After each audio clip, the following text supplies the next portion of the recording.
Hello दोस्तों। जैसा कि आपने हेडिंग तो देख ही लिया होगा, है ना।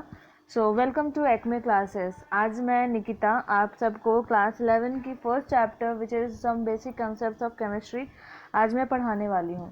तो सबसे पहले हम जानेंगे व्हाट इज़ केमिस्ट्री। आखिर ये केमिस्ट्री है क्या, होता क्या है। हम लोगों ने क्लास 6 से या 6 से नहीं 8 क्लास से हम लोगों ने देखा कि केमिस्ट्री, फिजिक्स, केमिस्ट्री, बायो ये सब अलग हो गए हैं। तो केमिस्ट्री में एटम्स के बारे में पढ़ते हैं, मॉलिक्यूल्स के बारे में पढ़ते हैं, है ना। तो आखिर ये केमिस्ट्री है क्या? जी हाँ, बिल्कुल वही है। केमिस्ट्री जो है साइंस का जस्ट एक ब्रांच है जिसमें हम एटम्स, मॉलिक्यूल्स एंड उसके ट्रांसफॉर्मेशन के बारे में पढ़ते हैं। एटम्स क्या होता है? एटम्स जैसे कि एलिमेंट्स, ठीक है, हाइड्रोजन, हीलियम, लिथियम, ये सारे क्या है? ये सारे के सारे एटम्स हैं। देन मॉलिक्यूल्स क्या होते हैं?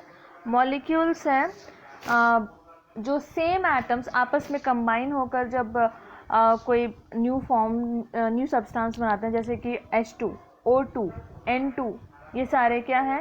ये सारे के सारे मॉलिक्यूल्स हैं, ठीक है। तो जब हम इसके बारे में स्टडी करते हैं उसे हम कहते हैं केमिस्ट्री। और एक और, एटम्स एंड मॉलिक्यूल्स आपस में कंबाइन तो करते हैं बट उसका स्टेट चेंज होता है ना। स्टेट बोले तो जैसे स्टेट्स ऑफ मैटर 3 टाइप्स के होते हैं, सॉलिड, लिक्विड एंड गैस, ठीक है। सॉलिड, लिक्विड एंड गैस होते हैं। तो सॉलिड, लिक्विड एंड गैस जब आपस में इंटरचेंज करते हैं स्टेट को, जैसे सॉलिड टू लिक्विड ट्रांसफ़र हो गया, liquid to gas, then gas to solid, gas to liquid, okay, बहुत सारे ट्रांसफॉर्मेशन होते हैं। इन सब के स्टडीज़ को हम केमिस्ट्री कहते हैं, ठीक है। तो हम जानेंगे कि आखिर ये मैटर क्या है। तो मैटर है anything which has mass and occupies space is called matter. ऐसा कोई भी चीज़ जिसका कुछ मास होता है और वो स्पेस में कुछ ऑक्यूपाई करते हैं, कुछ स्टेट या कुछ पोजीशन स्पेस में ऑक्यूपाई करते हैं, उसे मैटर कहते हैं, ओके। अगर हम सॉलिड बोले तो सॉलिड क्या है?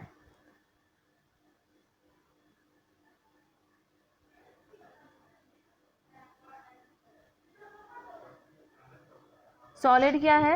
जैसे सॉलिड में हो गया आइस, लिक्विड वाटर, गैस, जैसे हम लोग केटली में चाय वगैरह रहता है ना, या फिर जग में चाय रहता है ना, तो उससे जो वेपर निकलता है वो किस फॉर्म में होता है? वो गैसियस फॉर्म में होता है। तो सॉलिड हम कैसे पहचानें कि ये सॉलिड है, लिक्विड है? तो हमें पता है सॉलिड में जो मॉलिक्यूल्स होते हैं वो एकदम टाइटली पैक्ड होते हैं, जो कि ढिलने ढुलने का जगह ही नहीं मिलता।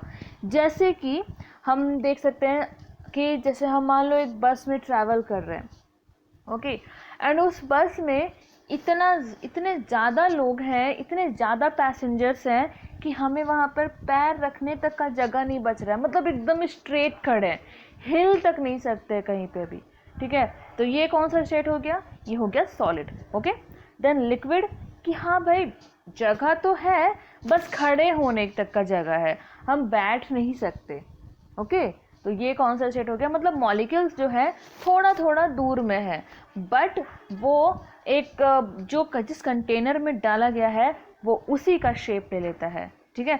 That means liquid have definite volume but no definite shape, okay.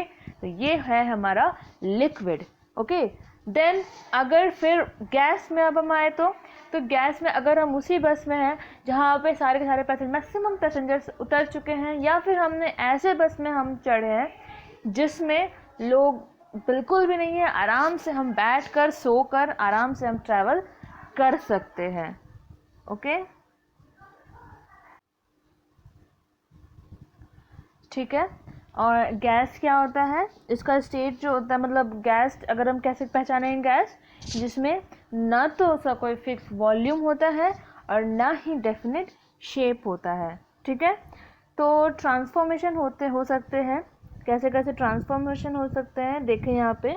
जैसे सॉलिड टू लिक्विड हो सकता है, ओके।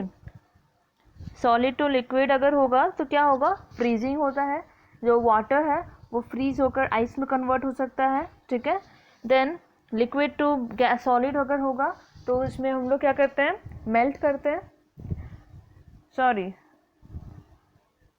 सॉलिड टू लिक्विड होगा तो मेल्टिंग होगा, एंड लिक्विड टू सॉलिड होगा तो फ्रीजिंग होगा, ठीक है। जैसे कि वाटर है, अगर वाटर क्या है लिक्विड स्टेट में, वो अगर उसको फ्रीज करते हैं तो वो सॉलिड स्टेट में कन्वर्ट हो जाएगा, और आइस से सॉलिड स्टेट में अगर उसे मेल्ट करते हैं तो वो लिक्विड स्टेट में कन्वर्ट हो जाएगा, ठीक है। Then liquid to gas and gas to liquid, okay. Liquid to gas में कौन सा क्या कन्वर्ट हो सकता है? लिक्विड टू गैस में हमारा क्लाउड होता है, ठीक है, या फिर अगर हम वाटर को बॉयल कर रहे हैं, ठीक है, तो उसमें जो वेपर निकलता है, ठीक है, तो वो वेपर क्या है, पहले वो पानी था, वो पानी वेपराइजेशन हो गया उसका, है ना, वो वेपर में कन्वर्ट हो गया, इसे हम क्या कहते हैं, लिक्विड टू गैस, ये कन्वर्ट हो गया, ठीक है। तो हम इसे इसका नाम देते हैं liquid to gas vaporization, and gas to liquid which is condensation. अगर पानी वाटर को हम बॉयल कर रहे हैं, अगर हम गैस के फ्लेम को ऑफ कर दें तो क्या होगा, वापस से वो जो वेपर बना हुआ होगा, जो प्लेट के ऊपर दिखता है ना, प्लेट के ऊपर ड्रॉपलेट्स जमा हो जाते हैं, तो वो ड्रॉपलेट्स क्या हो गए, वो वापस से ठंडा होकर वाटर में कन्वर्ट हो गए, ठीक है। Then direct gas to solid and solid to gas. Solid to gas में क्या होता है, नैफ्थलीन बॉल, है ना, जो हम लोग कपड़े में रखते हैं ताकि उसमें कीड़े मकोड़े ना लगे। और सॉलिड टू गैस में अगर हमको देखना है, मतलब गैस टू सॉलिड में अगर हमको देखना है, तो वो होता है फ्रॉस्ट, ठीक है। जो ठंडे के टाइम पे हम लोगों ने देखा होगा कि पेड़ पे छोटे छोटे वाइट कलर के बर्फ़ जो है उसमें इकट्ठा हो जाते हैं, तो ये हम इसे क्या कहते हैं, फ्रॉस्ट, ओके, इसे फ्रॉस्ट कहते हैं।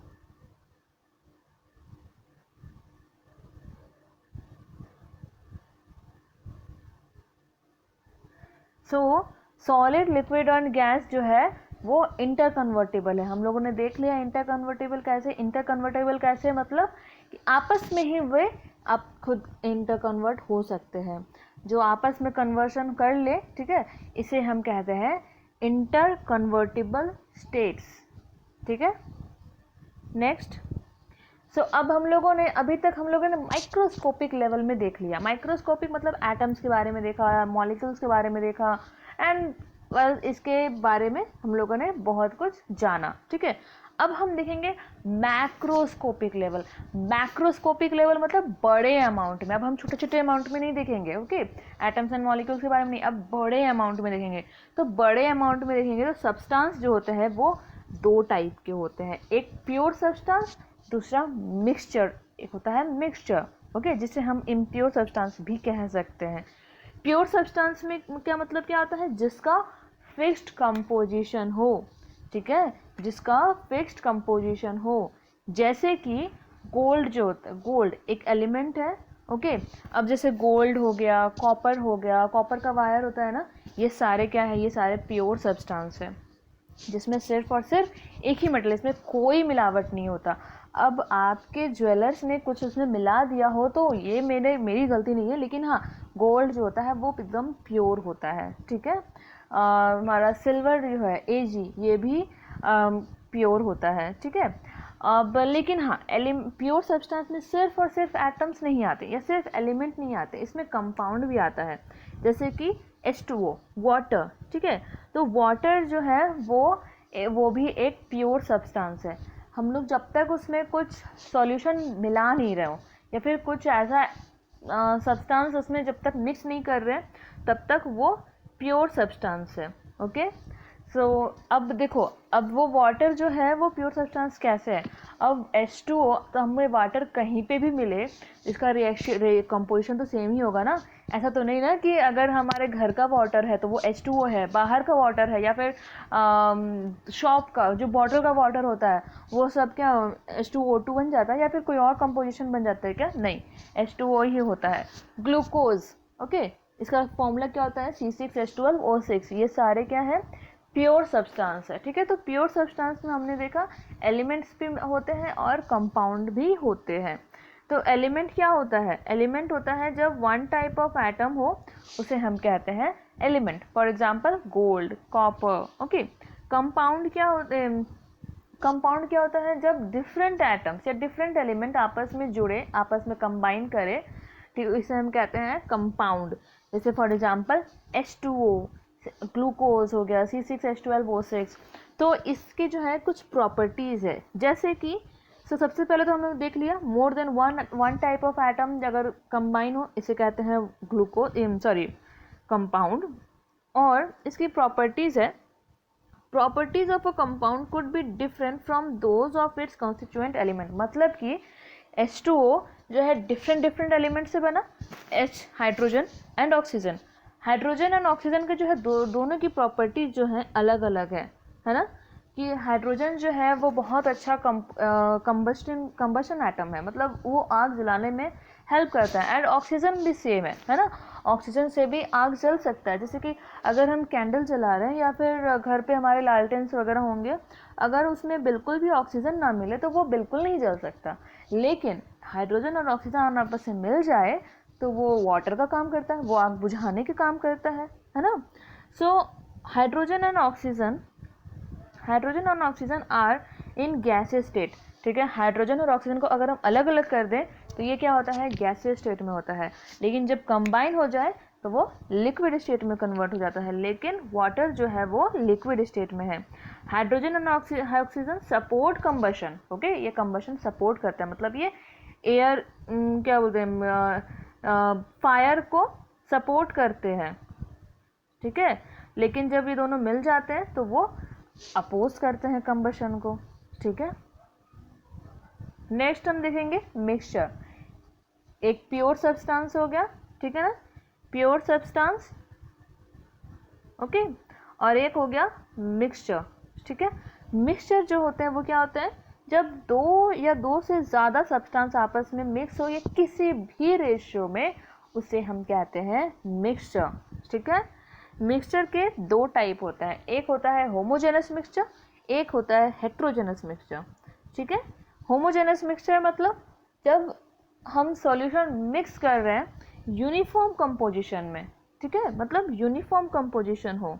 ओके, जैसे कि अगर हम वाटर में सॉल्ट मिक्स कर रहे हैं या फिर शुगर मिक्स कर रहे हैं, ठीक है, तो सॉल्ट या शुगर मिक्स करने के बाद क्या हमें शुगर या सॉल्ट दिखता है क्या, उसके पार्टिकल्स दिखते हैं क्या, ज़रा सा भी नहीं दिखते हैं। तो इसे हम कहते हैं homogeneous mixture. Okay, and heterogeneous mixture में क्या होता है, नॉन यूनिफॉर्म कंपोजिशन होता है। जैसे कि अगर हम वाटर में मड मिक्स कर रहे हैं तो इसे हम कहते हैं heterogeneous mixture. For example homogeneous mixture का salt water solution, okay, and इसका example mud water solution, okay, mud water and salt water solution. ठीक है, फिर इसका जो होमोजेनस मिक्सचर का जो प्रॉपर्टी होता है उसमें पार्टिकल्स जो है आसानी से सेपरेट नहीं हो सकते। अगर सॉल्ट उसमें घुल गया तो वो आसानी से सेपरेट नहीं हो सकते, लेकिन हेट्रोजेनस मिक्सचर में आसानी से वो सेपरेट हो सकते हैं। ठीक है, वो इजीली सेपरेट किया जा सकता है। ठीक है, जैसे कि मान लो हम लोग घर पे चावल वगैरह चुनते हैं ना, इसमें जो भी कंकड़ वगैरह होते हैं उसे हम क्या करते हैं, आराम से हाथ से चुन सकते हैं, है ना, आराम से हाथ से अलग कर सकते हैं। ठीक है, लेकिन क्या आप सॉल्ट वाटर को अलग कर सकते हो, कर सकते हैं, बट इजीली नहीं कर सकते, बहुत सारे ऐसा करना होगा, सब्लिमेशन, डिस्टिलेशन, ये सारे कुछ हमें फॉलो करना पड़ेगा। ठीक है, तो नेक्स्ट चलते हैं, अब आते हैं प्रॉपर्टीज ऑफ मैटर। ठीक है, सो इसका क्या क्या प्रॉपर्टीज होता है।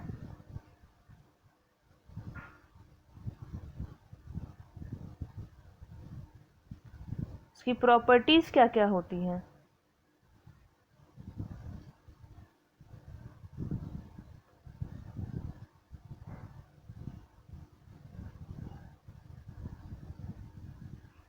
ठीक है, दो प्रॉपर्टीज होती हैं, physical properties and chemical properties. Physical properties क्या होता है, इट कैन बी मेजर्ड और observe without changing the identity और the composition of the substance. ये जो है आराम से अपना स्टेट जो है वो चेंज कर सकते हैं बिना उसकी आइडेंटिटी, जो उसकी पहचान उसके चेंज किए बिना। ठीक है, इट कैन बी मेजर्ड और observe without changing the identity और कंपोजिशन ऑफ द सब्सटेंस। मतलब ना तो उसका रेशियो चेंज होगा और ना ही उसकी आइडेंटिटी चेंज होगी, इसे हम कहते हैं फिजिकल प्रॉपर्टीज। ठीक है, एंड केमिकल जैसे फॉर एग्जांपल उसका अगर कलर चेंज हुआ या स्मेल चेंज हुआ, melting point, boiling point, this that etcetera, ये सारे क्या होते हैं physical properties. And chemical properties क्या होता है, द मेजरमेंट और observation of chemical properties require a chemical change, मतलब वो पूरी तरह से चेंज हो जाता है अपने, जैसे कि हम लोग जैसे घर पे अब आटा का डो बनाते हैं, है ना। तो पहले क्या था, जब वो सूखा था तो वाइट कलर का था, बाद में वो ये येलो कलर का हो गया था। रोटी पकने के बाद भी उसका कलर चेंज होता है। तो क्या वो रोटी वापस से आटे में कन्वर्ट हो सकता है क्या? नहीं हो सकता। वो पूरी तरह से अपना प्रॉपर्टी चेंज कर चुका है, अब वो वापस अपनी पोजीशन में नहीं आ सकता। लेकिन अगर फिजिकल प्रॉपर्टीज़ में क्या होता है, वो वापस से अपनी स्टेट में आ सकता है जहाँ पे वो पहले था, जैसा वो पहले था। फॉर एग्जांपल एसिडिटी, बेसिसिटी, कंबस्टिबिलिटी, मतलब एक बार कोई भी सब्सटेंस जलने के बाद वो वापस से अपना खुद के पहले वाले स्टेट में नहीं आ सकता। ये सारे होते हैं केमिकल प्रॉपर्टीज़। ठीक है, आगे बढ़े। So just a second.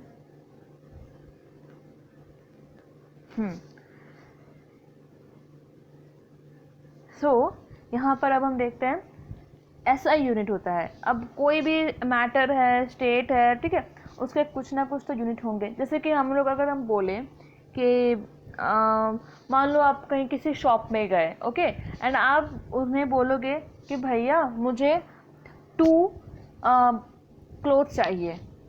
अब वो सोचेगा ना कि 2 क्लोथ क्या चाहिए, क्या 2 कपड़ा चाहिए? नहीं। फिर आप बोलोगे नहीं मुझे अपना ड्रेस सिलना है, मुझे अपना यूनिफॉर्म सिलना है, उसके लिए 2 क्लोथ चाहिए। तो भाई वो तो कंफ्यूज हो जाएगा, उसे तो हमें यूनिट बताना पड़ेगा ना कि 2 सेंटीमीटर क्लोथ चाहिए, 2 मीटर क्लोथ चाहिए, कितने क्लोथ चाहिए। तो ये जो है डिसाइड करता है हम इसे कैसे बताते हैं, इसके लिए हम बताते हैं एसआई यूनिट से।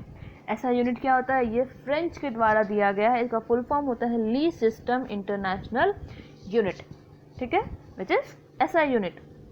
ठीक है, ये फ्रेंच के द्वारा दिया गया। अब इसे क्यों दिया गया है, इसका यूज़ क्या है, आखिर ये ज़रूरत क्यों पड़ता है? तो देखो, अगर हम यहाँ पर मान लो कि यहाँ पर हम सेंटीमीटर एंड मीटर हमारे लिए कुछ, ठीक है, हम उसे कुछ मानते हैं, ठीक है। जैसे 2 सेंटीमीटर जो हमारे लिए है, मान लो हम दूसरे कंट्री में गए तो उसके लिए कुछ और होगा, फिर और किसी और कंट्री में उसके लिए कुछ और होगा। तो भाई ये तो प्रॉब्लम हो जाएगा ना। तो इस चीज़ को शॉर्ट आउट करने के लिए हमें एक यूनिफॉर्म, एक सिमिलर टाइप का यूनिट चाहिए था, जिसके लिए हम लोगों ने ऐसा यूनिट सिस्टम बनाया। मतलब हम लोगों ने, साइंटिस्ट ने ऐसा यूनिट सिस्टम बनाया। ठीक है, अब ये जो है 2 टाइप के होते हैं, इसकी प्रॉपर्टी 2 टाइप की होती है। क्या क्या? एक क्वालिटेटिव प्रॉपर्टी, एक क्वांटिटेटिव प्रॉपर्टी। क्वालिटेटिव प्रॉपर्टी जो होती है वो डिफ़िकल्ट होता है मेज़र करने में, और जो क्वांटिटेटिव प्रॉपर्टी होती है वो आसान होता है, वो इजी टू मेज़र होता है। ठीक है, क्वालिटेटिव प्रॉपर्टी में क्या क्या होता है, जैसे कि malleability, ductility, lustre, odour. Okay, जैसे हम मेटल्स के बारे में पढ़ते हैं ना कि मेटल्स मेलिएबल है, डक्टिलिटी है, लस्टर है, वो हम कैसे पहचानेंगे?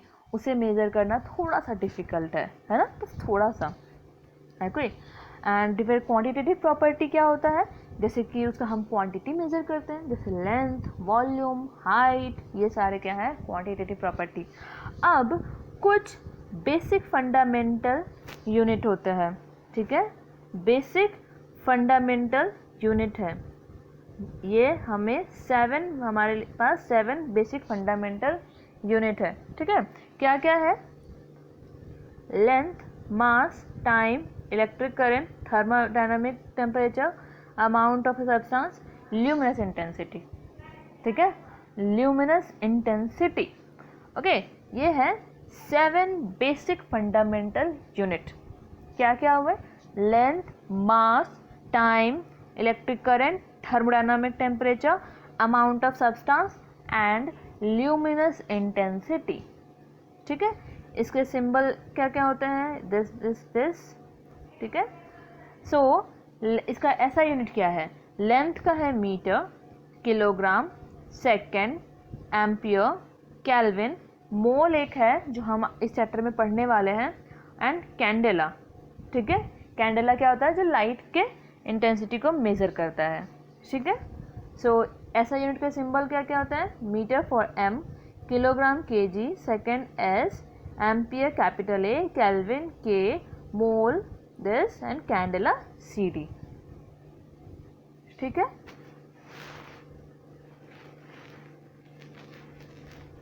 अब जब हम इसके बारे में पढ़ते हैं, ठीक है, तो अब हमारे सामने आता है मास। ठीक है, हम लोगों ने मास के बारे में पढ़ा। सो मास क्या होता है, mass is how much a matter and object contain. एक ऑब्जेक्ट कितना मैटर अपने अंदर कंटेन करता है उसे हम कहते हैं मास। ठीक है, अब मास और वेट जो है हमारे लिए सेम बिल्कुल नहीं है। मास एंड वेट सेम बिल्कुल नहीं है, बहुत डिफरेंट है। मास क्या होता है, जितना मैटर एक ऑब्जेक्ट कंटेन कर रहा है, एंड वेट क्या होता है, जो ग्रेविटी के द्वारा ग्रेविटेशनल पुल हो रहा है उस बॉडी पे, उसको कहते हैं वेट। ठीक है, देखो मास वर्सेस वेट। ठीक है, मास क्या है, mass is how much a matter object contains. ठीक है, एंड वेट क्या है, वेट है, वेट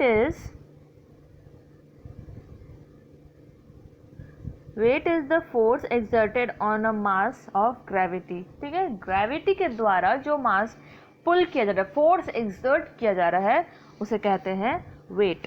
ठीक है, mass is constant for a body and does not change with location. Mass जो है हमेशा कांस्टेंट होता है और वो लोकेशन के अकॉर्डिंग चेंज नहीं होता है, लेकिन वेट जो होता है वो कांस्टेंट नहीं होता और वो प्लेस टू प्लेस चेंज होता रहता है।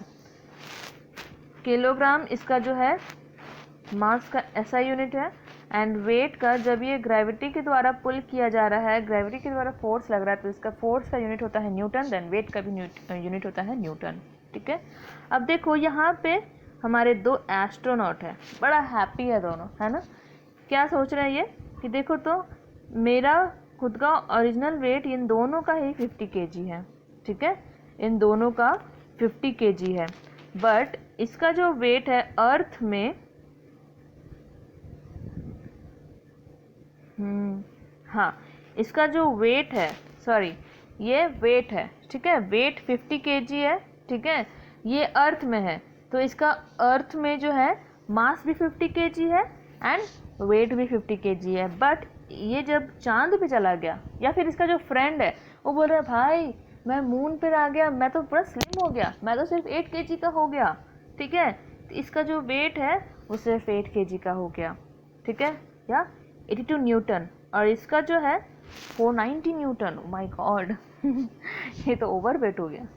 सो ऐसा कुछ भी नहीं है। तो इसका जो है अर्थ पे जो है मास एंड वेट दोनों सेम होता है, और मून पर जाने के बाद मास जो होता है वो तो उतना ही रहता है, बट वेट घट जाता है। ठीक है, अब आते हैं टेम्परेचर।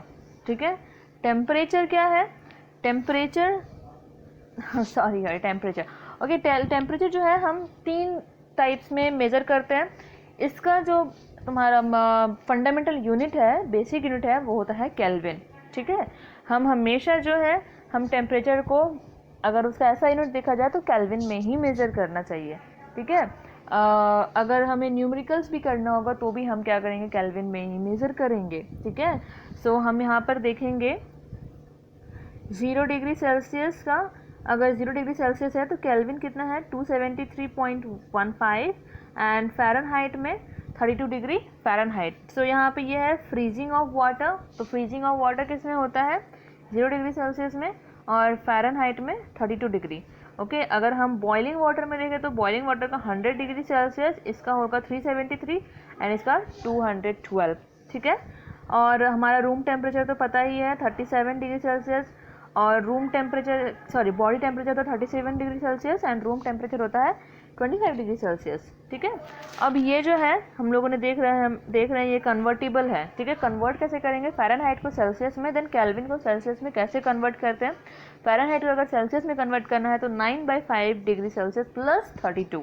ठीक है, एंड केल्विन को डिग्री सेल्सियस में कन्वर्ट करना तो डिग्री सेल्सियस जो भी वैल्यू होगा प्लस 273.15, ठीक है। सो टेम्परेचर क्या है, नोट करना है, temperature value below 0 degree Celsius, that is मतलब कि 0 डिग्री सेल्सियस के नीचे भी जा सकता है सेल्सियस में। अगर सेल्सियस में होगा तो वो नेगेटिव में भी हो सकता है, बट केल्विन स्केल में जो है वो नेगेटिव में नहीं हो सकता, ठीक है। But in kelvin scale negative temperature is not possible, ठीक है। ओके, देन हम आगे बढ़ेंगे डेंसिटी, ठीक है। नेक्स्ट करेंगे डेंसिटी। डेंसिटी का फॉर्मूला क्या होता है, मास बाय वॉल्यूम, ठीक है। मास का यूनिट हम देख लिए केजी, एंड वॉल्यूम का देखो ग्राम क्यूब हो जाएगा, या फिर मीटर क्यूब इसको हम कर सकते हैं, केजी, सॉरी यहाँ पे मीटर क्यूब होगा, ठीक है, केजी बाय मीटर क्यूब, ठीक है, केजी बाय मीटर क्यूब, ठीक है। डेंसिटी क्या होता है, हमारा बॉडी का वेट एंड वाटर का वॉल्यूम, ठीक है, पर वाटर का वॉल्यूम, ये डेंसिटी हो गया, ठीक है।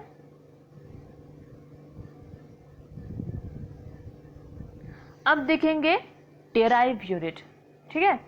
डेराइव यूनिट क्या होता है, सो डेराइव यूनिट एक होता है फंडामेंटल यूनिट, एक होता है डेराइव यूनिट। डेराइव यूनिट क्या होता है, जब हम किसी मेजरमेंट को, मतलब जैसे कि लेंथ है, ठीक है, तो उससे हम कोई और मेजरमेंट को हम डिराइव कर रहे हैं, मतलब उससे प्रोड्यूस कर रहे हैं, उससे बना रहे हैं। तो आखिर ये, अब आपके दिमाग में सोच रहे होंगे कि आखिर ये डिराइव यूनिट डिसाइड कौन करता है कि कौन सा फंडामेंटल यूनिट होगा और कौन डिराइव यूनिट होगा। सो हर कंट्री में जो है एक इंस्टीट्यूट है, नेशनल मेट्रोलॉजी इंस्टीट्यूट, वो डिसाइड करते हैं कि फंडामेंटल यूनिट क्या होगा एंड डिराइव यूनिट क्या होगा। एंड इंडिया में भी एक इंस्टीट्यूट है जिसका नाम है national physical laboratory in Delhi, ये दिल्ली में है, ठीक है। अब देखो कैसे करेंगे, अब मान लो कि हम किसी ऑब्जेक्ट का वॉल्यूम हम निकालना है हमें, ठीक है। यहाँ पर एक क्यूब बना हुआ है, क्यूब दिया गया है, क्यूब का मान लेते हैं उसका जो मेजरमेंट है वो लेंथ L है, ठीक है। तो हमें इसका नहीं पता फॉर्मूला क्या है इसका, ठीक है। सो वॉल्यूम में क्या होता है हमें पता है, length, breadth and height. Length, breadth and height ये तीनों होते हैं, है ना। तो हम इन तीनों को वॉल्यूम में तो तीनों को मल्टीप्लाई करते हैं, length into length into length, ठीक है। अब हम लोग देखे थे ना कि लेंथ का जो ऐसा यूनिट होता है वो क्या होता है, m, मीटर, ठीक है, मीटर। सो अगर हम L इंटू L इंटू कर रहे हैं, L into L into L कर रहे हैं, तो इसका ऐसा यूनिट क्या होगा, metre into metre into metre, which is metre cube, okay. अब डेंसिटी का निकाल सकते हैं, ठीक है। डेंसिटी का देखो कैसे निकालेंगे, डेंसिटी का है मास बाय वॉल्यूम, ठीक है। जिसे देखो मास क्या था, मास को हम लोगों ने किस में लिखा था, केजी में लिखा था, है ना। इस वॉल्यूम को क्या लिख सकते हैं, L क्यूब लिख सकते हैं, या फिर इसका ऐसा यूनिट क्या होगा, केजी बाय मीटर क्यूब, ठीक है। ये सारे क्या है, डेंसिटी, वॉल्यूम, ये सब है डेराइव यूनिट। आई होप आपको समझ में आ गया होगा। आज हम यहाँ तक ही करते हैं, नेक्स्ट क्लास में हम लोग पढ़ेंगे uncertainty rule, then significant figure, then moles के बारे में पढ़ेंगे, ठीक है। आई होप कि यहाँ तक आपको समझ में आ गया होगा, एंड हम लोग कुछ क्वेश्चंस भी पढ़ने वाले हैं। तो यहाँ पर आज के लिए इतना ही, नेक्स्ट क्लास में हम लोग प्रीफिक्स, सफिक्स, देन बहुत कुछ पढ़ने वाले हैं। आज जस्ट एक इंट्रो क्लास समझ लो, ठीक है। आई होप कि आप यहाँ तक अच्छे से पढ़ कर रखोगे, जितने भी आपको नोट्स प्रोवाइड किए गए आप उसे नोट कर सकते हो। So thank you so much. अगर आपको वीडियो पसंद आए तो लाइक, शेयर एंड सब्सक्राइब जरूर।